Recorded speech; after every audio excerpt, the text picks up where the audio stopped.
If you're a photographer, the hardest part is getting your work the most attention. At a time when social media is saturated and print journalism isn't quite what it used to be, it helps to have a quality outlet that hits both markets, online and offline. This addresses a challenge for any lover of art. How do they find something fresh and insightful to see? Enter the Chennai Photo Biennale. CPB has become one of the more important art festivals in India and remains the only photography biennale in the country. The second edition of the Biennale in 2019 expanded the scope of what was possible with excellent venues, international photographers, and a series of skill-building workshops. After the success of the first two editions, the organizers had to not only match expectations, but also had to work around the COVID pandemic. My guests today are Gayatri Nair, Shuchi Kapoor, and Varun Gupta, the core team behind CPB. As they gear up for the third edition of the Biennale, they sit down with me at the artist space at Shreya Nagarajan Singh Arts Development Consultancy to talk about this edition's theme, what kind of work we can expect to see, and their plans for photography in Chennai.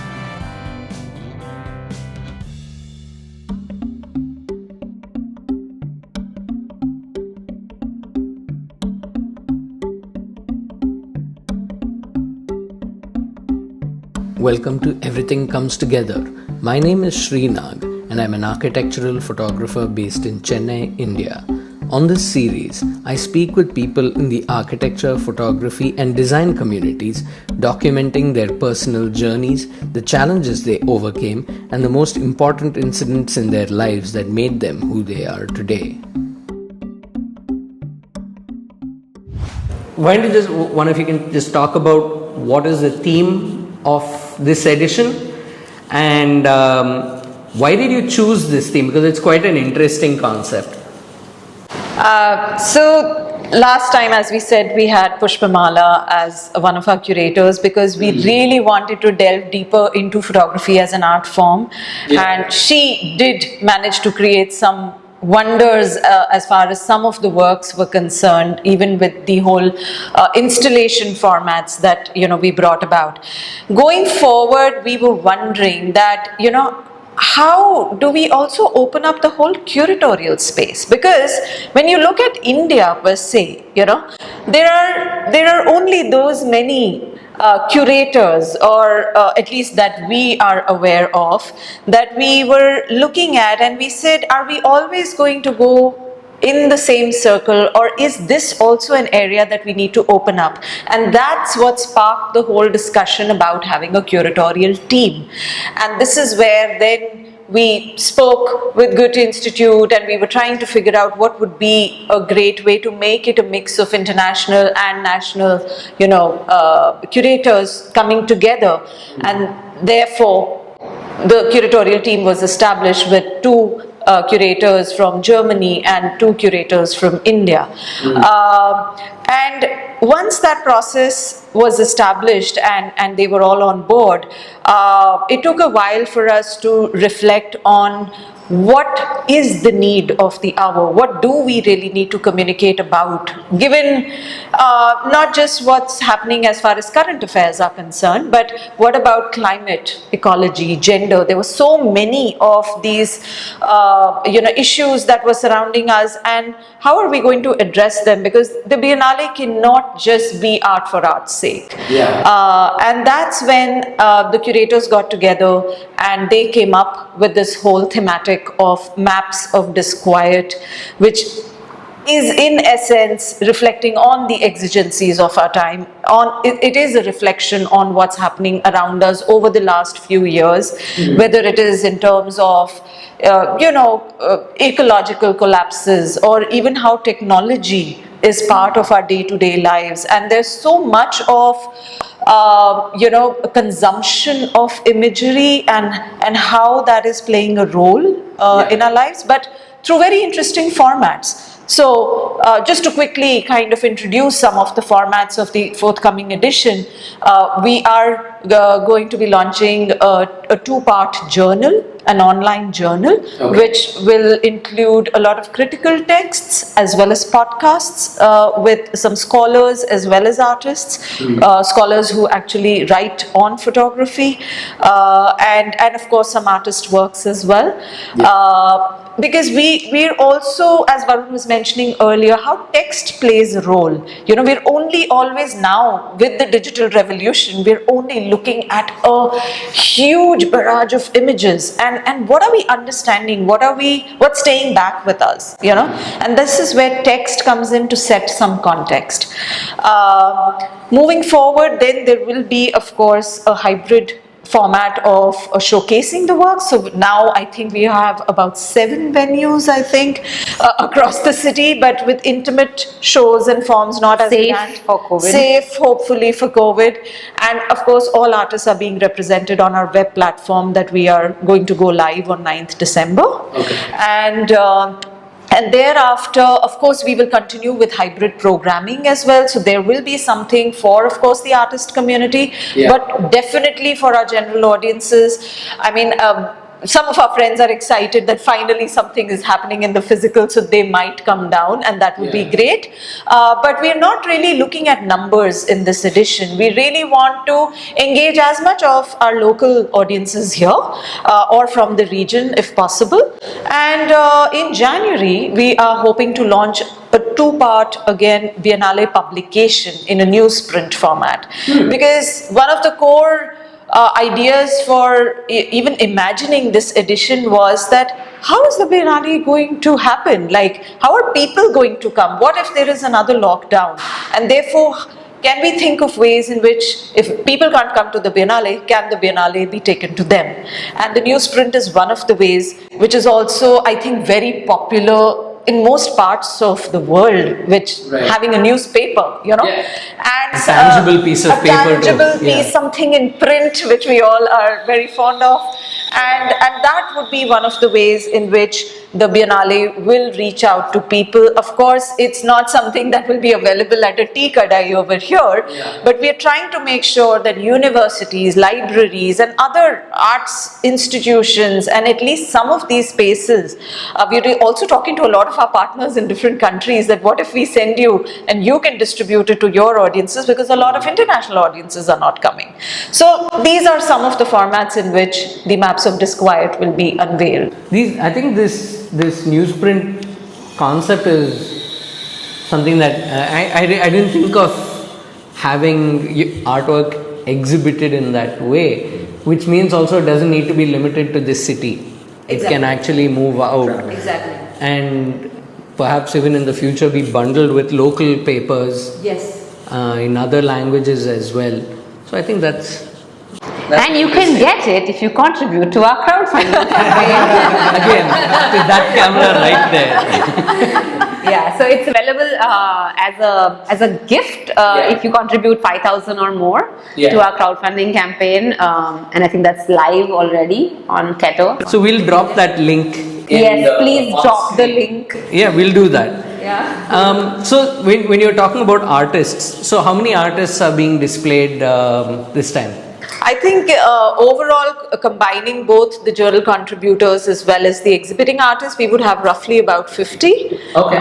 And I think that's an achievement in itself that we've managed to. I didn't think you would get there. So Yeah. You had 50 artists, and how many of them are from Chennai or Tamil Nadu. I think about 5 or 6 are from Tamil Nadu, and that was a very important criteria for us. Actually, it was there also in the last edition, but I think depending on the thematics, sometimes some work tends to fit in and some doesn't. It doesn't necessarily mean that you're not doing good work, but it's just sometimes it doesn't fit in with the theme.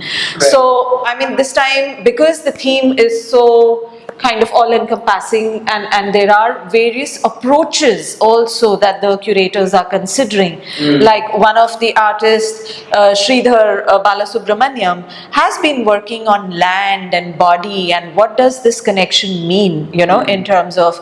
Then there is a very, very significant project by, in fact, 3 artists. One of them, Saran Raj, who is based out of Tamil Nadu. And then there is a duo, Andreas Langfeld from Germany and Sarabhi Ravichandran from Tamil Nadu again, who are working together on the site, on the archaeological site of Kiladi, and they are looking at the same site but from very different perspectives. And I think because now there is so much of interest in the whole questions around identity and around culture and around civilizations, and the whole Tamil language and identity is so important, we could not have brought that into the fold of the Biennale. Right. So I think there are these various constructs that are playing a very critical role as part of the thematics: labor, migration, urban imaginaries. We've already started with some of the public lectures around urban imaginaries. Some very interesting speakers and artists have come together to present their works. This is an international university collaboration. So there are 2 universities from Germany, the Folkwang University and the University of Duisburg-Essen, as well as the School of Architecture and Planning. They are coming together for a students' project and workshop.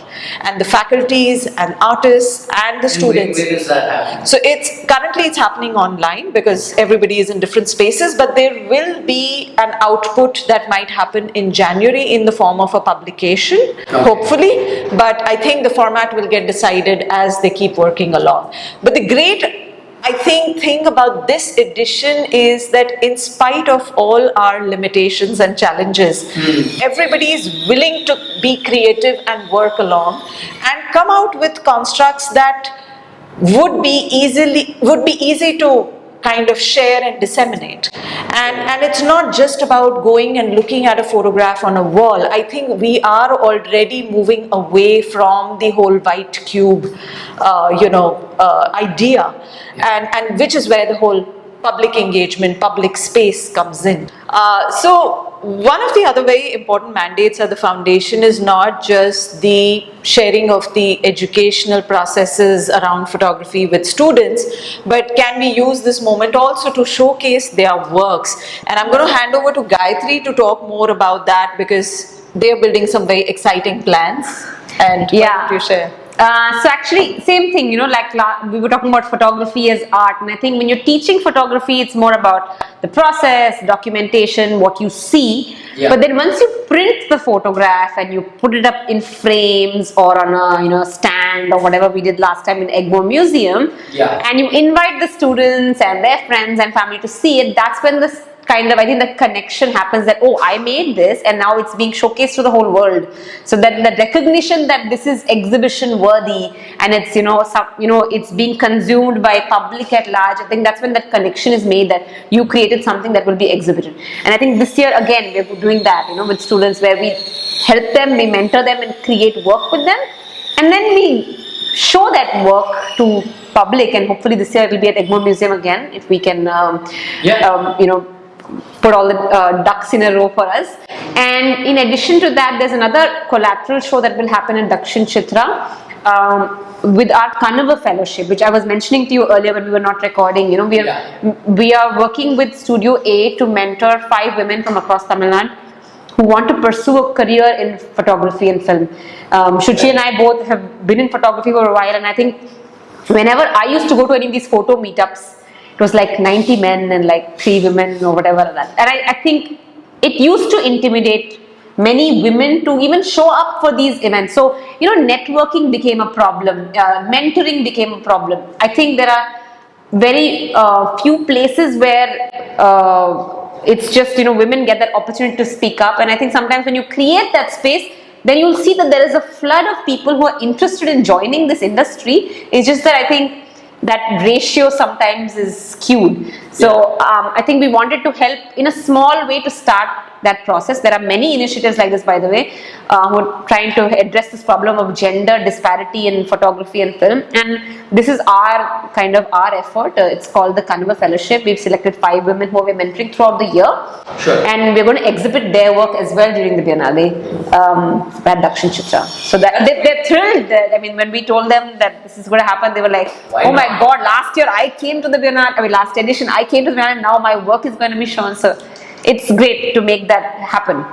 I think that's great. And so when you're talking about how the different work that's going to be displayed, I suppose that's the job of the curators, right? So could you quickly just talk about who are the curators and what was their process in choosing what goes on display? So we, like Shuchi had said, we selected a 4-member curatorial team, and this is a very conscious decision in 2019 after the second edition, that we wanted to experiment. And the honest truth is that we are a young Biennale. We are about to have our 3rd edition. Right. And this is the time we have as an organization and as a festival to experiment. And each edition has been a different experiment. And so this is a new experiment. And we selected 4 curators. So Orko Datto and Bhuma Padmanabhan from India. So Bhuma's from Chennai, Orko's from Kolkata. We have Boaz Levin from Berlin and Kirsten Meinke from Essen. And essentially, 4 of them came together in Chennai in October of 2019 for the first time. They met each other for the first time. We interviewed and selected them together. And when they came together, they became great friends. And from that friendship also, they discovered a lot of common ground. And in their own practice as curators, as artists, as researchers, as educators, I think what's interesting is each of them found the common ground was that they wanted to voice the struggles of the world, let's say. And the funny thing is that COVID has become the great unifier. It's actually unified the world in one experience, which never usually happens, right? There's a flood on one part of the world, the rest of the world is unaffected. Here, COVID really brought it. And I think it's amplified the point the curators are trying to make. The point being that climate change is there for everyone. It's everyone's problem. Sweden might have great policies, but they're going to bear the brunt of America's mistakes. In India, we have farmers' protests. Farmers' protests are not just in India; they're all over the world. And different kinds. And so here, there's legislation, and thankfully, it's a great turnaround that's happened here in India. But in other parts of the world, these things are not coming out into protest, right? Yeah. So I think it's this idea of what are the burning issues of our time, interpreted through the works of artists from all over the world, right? Yeah. And so the beautiful thing about artistic processes is that you're required not to be, you don't have to present fact. Yeah.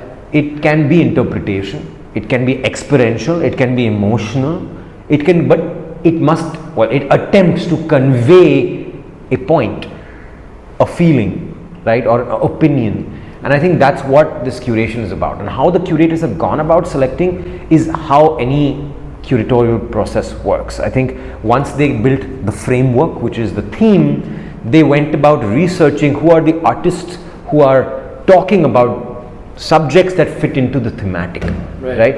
And so, for example, Shuchi mentioned a couple of artists from Chennai. I'll add another one, Yuvan Aves is someone who's talking about the coastal erosion, right? That fits so well into maps of disquiet. And in fact, the idea of mapping and what Yuvan is doing with mapping coastal erosion, it's like a direct fit. So it makes sense to include Yuvan's work. We have the work of Sivasai, which is on a sensitive subject in Kashmir and disappearances of people in Kashmir.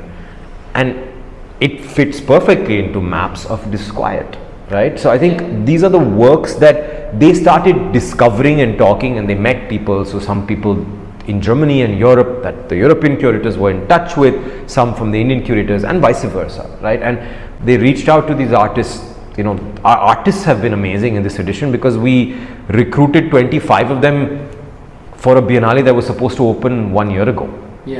Right?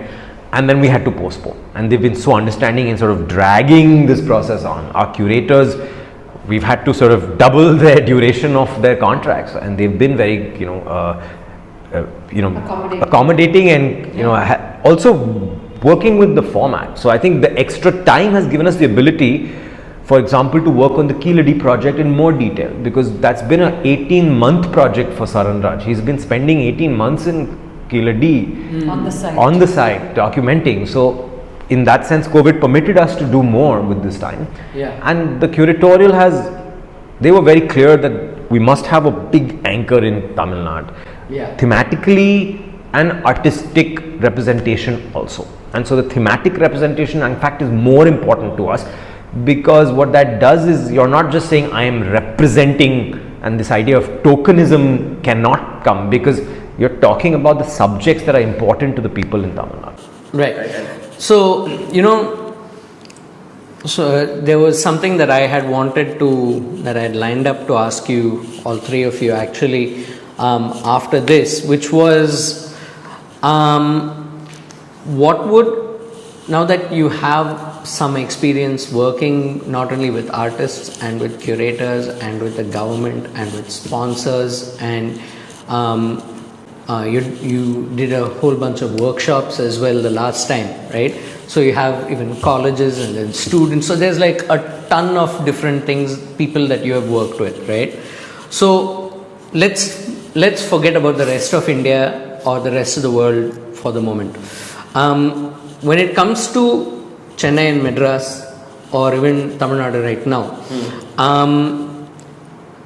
what is the one thing that for future editions of the Biennale that you would want to see? What kind of a change would help bring more awareness to these artists, especially the artists who are local or not even from Chennai but from other parts of the state?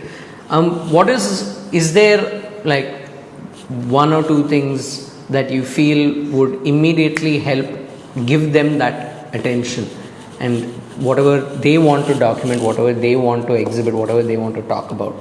Is there one thing or two things that would help you move forward and help bring their vision out?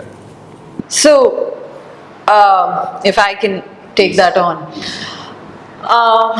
Over time, what we have realized is that we're in a state that is heavily sort of rooted in its own language. And CPB, at least the three of us, do not really speak Tamil. And there has been this gap.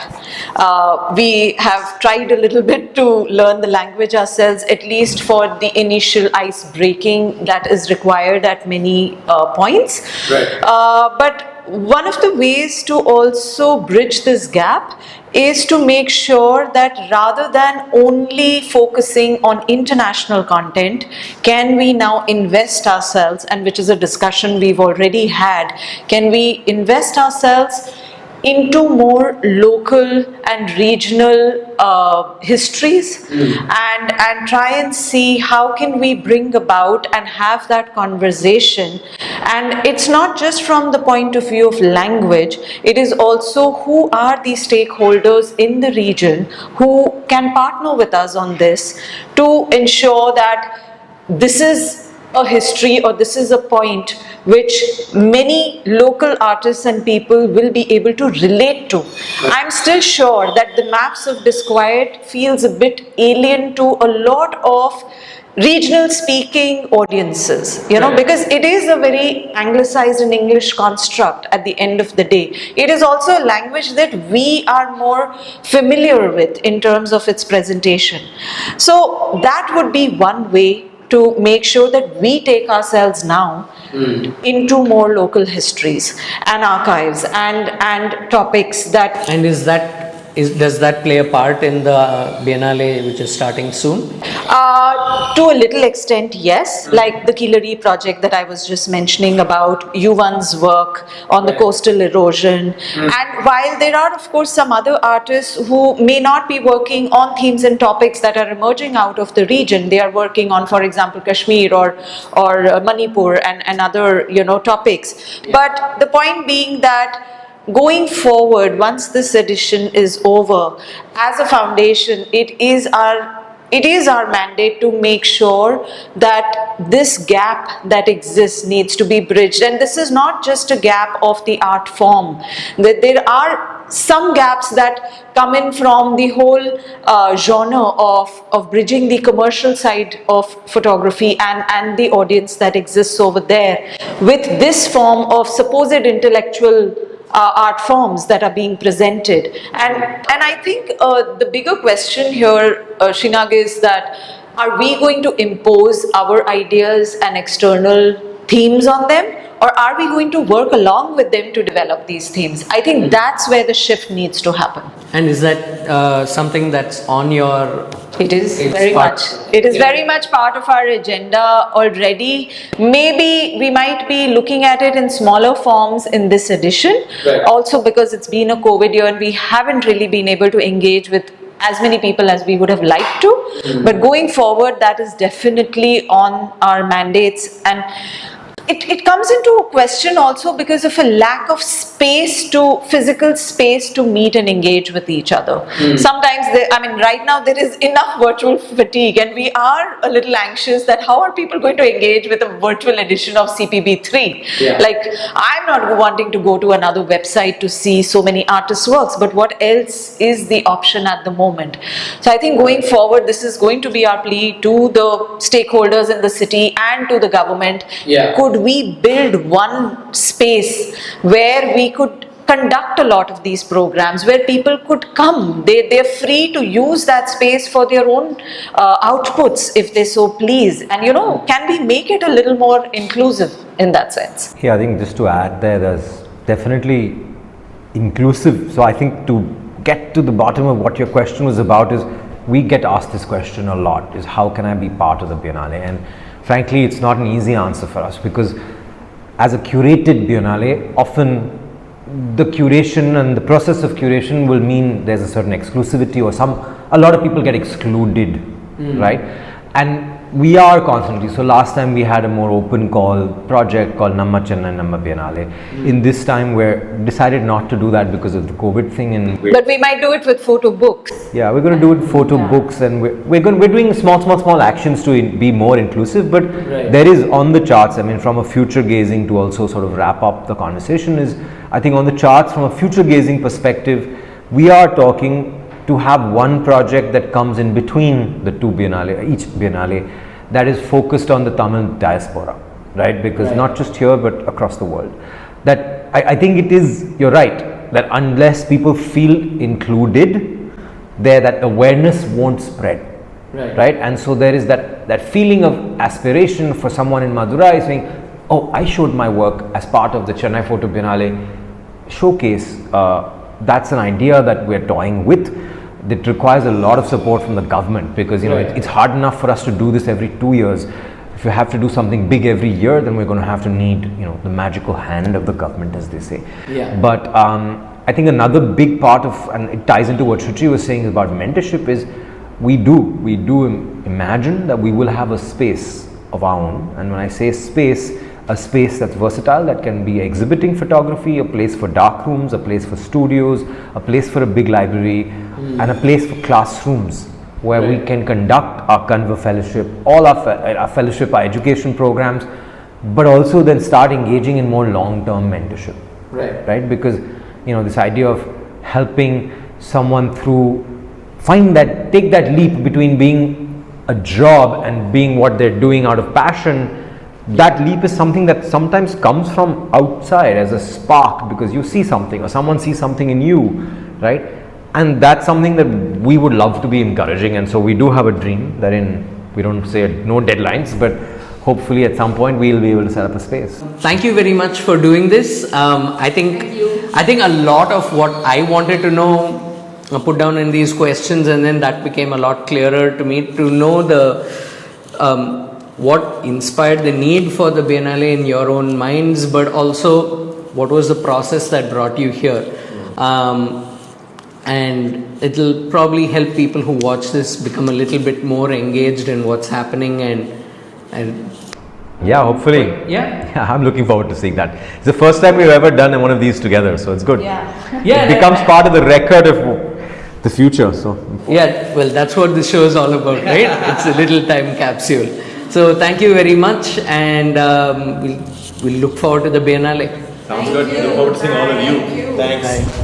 To know more about the Chennai Photo Biennale and where you can check out exhibits across the city, head to their website or make a contribution to support the foundation in the episode description. The second part of my conversation with Gayatri, Shuchi and Varun will be out next week as they go back to the genesis of the Chennai Photo Biennale and how they managed to put it together. You can watch other full episodes and curated playlists at www.everythingcomestogether.com. Please subscribe to Sreenag Pictures on YouTube and like or leave a comment for this video. You can listen to the audio podcast by subscribing to Everything Comes Together on Spotify, Apple Podcasts, Google Podcasts, and leave a 5-star review. If you like this episode, please tell a friend about it and help get the word out about this show. The Everything Comes Together video and audio series is produced by Sreenag Pictures. Post-production by Tangaraj, production assistance by G.S. Mohan, and the original music by Ashray Harishankar from Escapist Music. Until we meet again with another fascinating guest, you can reach me on Instagram at Sreenag or at everythingcomestogether.com. See you soon.